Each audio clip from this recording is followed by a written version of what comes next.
Mommy needs a smile. The evening rain had turned the city streets into mirrors, reflecting the warm glow of office building windows against the darkening sky.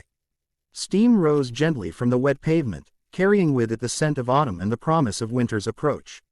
The financial district, usually bustling with purpose during the day, had settled into its quieter evening rhythm. Marcus Henderson stood at the entrance of his company's towering headquarters, adjusting his charcoal gray coat against the cool air.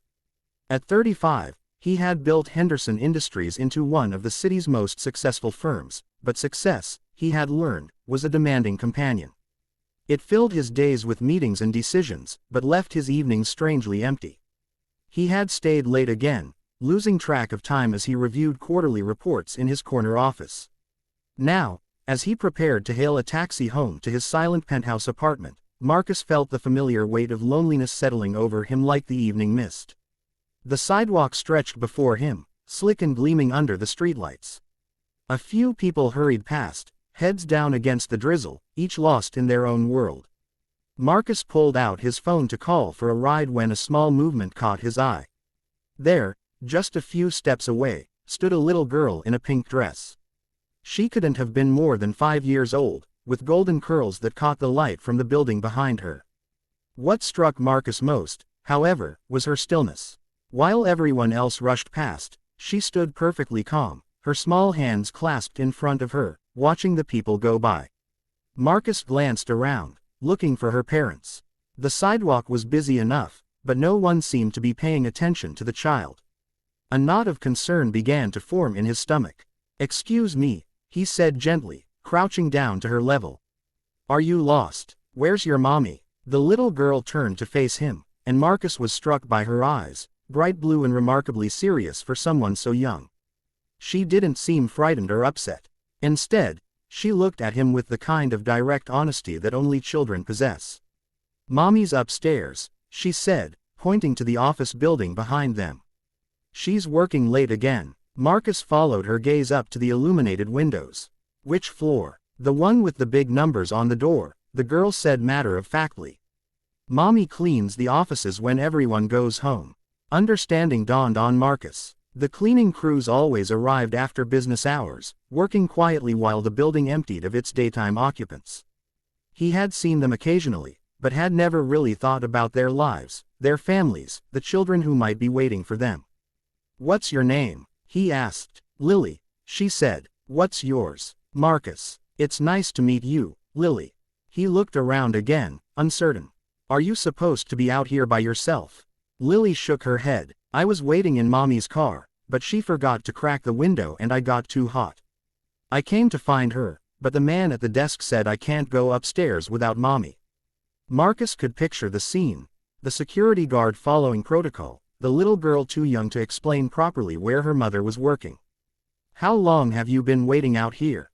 "I don't know," Lily said with the honesty of a child who hadn't yet learned to measure time precisely.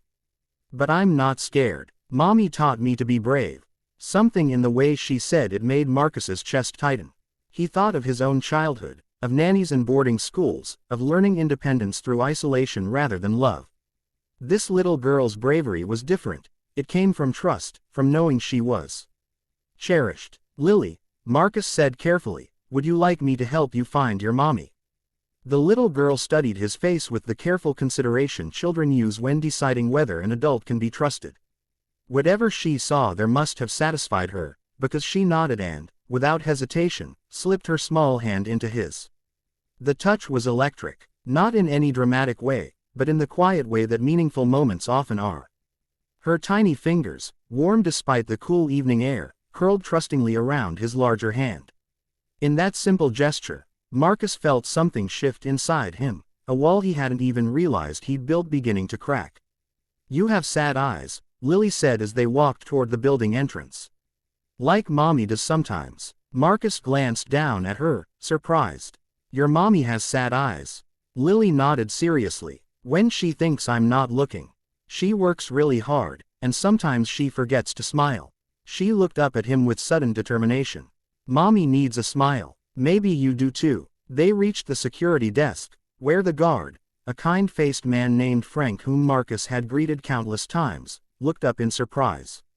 "Mr. Henderson, Frank said, standing.